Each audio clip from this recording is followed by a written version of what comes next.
A slave rebellion is an armed uprising by slaves. Slave rebellions have occurred in nearly all societies that practice slavery and are amongst the most feared events for slaveholders. The most successful slave rebellion in history was the 18th century Haitian Revolution, led by Toussaint Louverture against their French colonial rulers, which founded the extant country. Other famous historic slave rebellions have been led by the Roman slave Spartacus, c.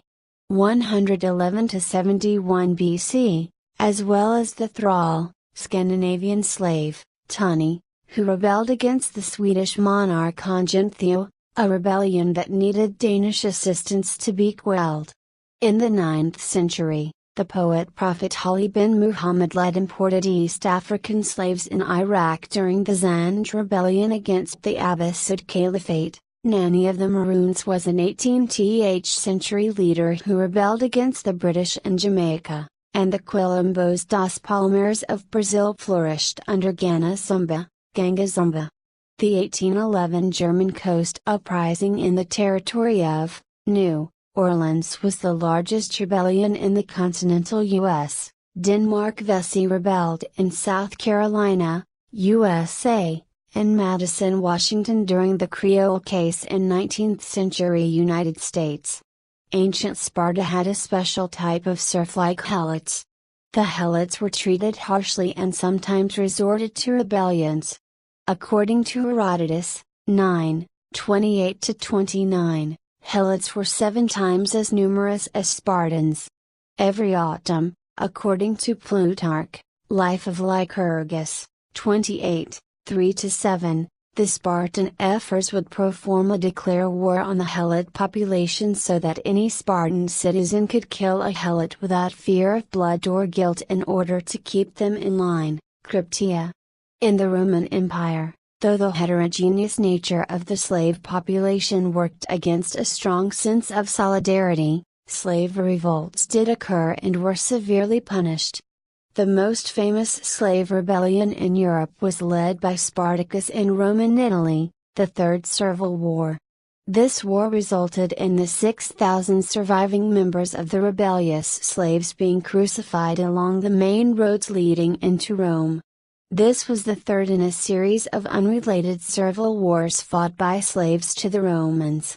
The English peasants' revolt of 1381 led to calls for the reform of feudalism in England and an increase in rights for serfs.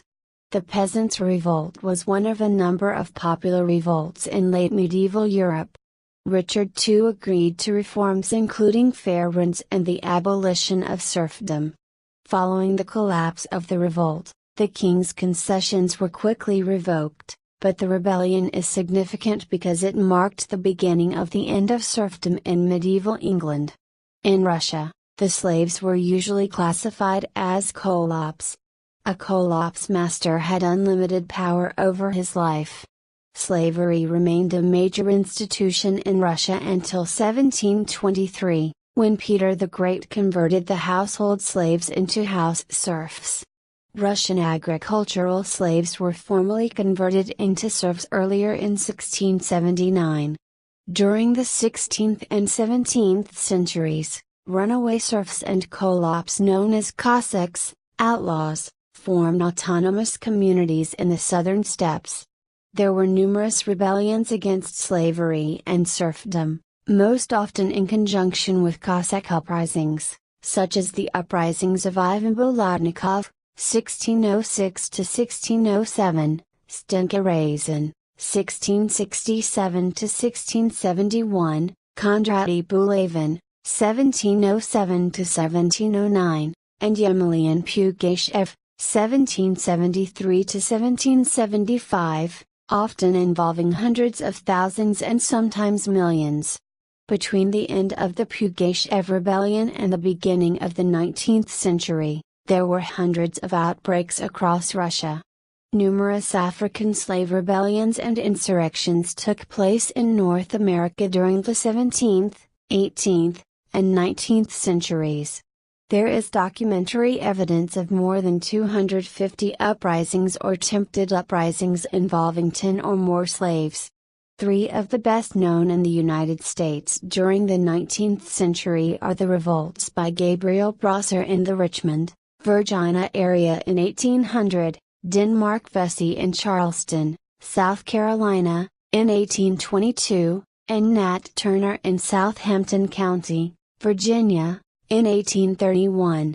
Slave resistance in the antebellum South did not gain the attention of academic historians until the 1940s, when historian Herbert Aptheker started publishing the first serious scholarly work on the subject. Aptheker stressed how rebellions were rooted in the exploitative conditions of the Southern slave system. He traversed libraries and archives throughout the South, managing to uncover roughly 250 similar instances.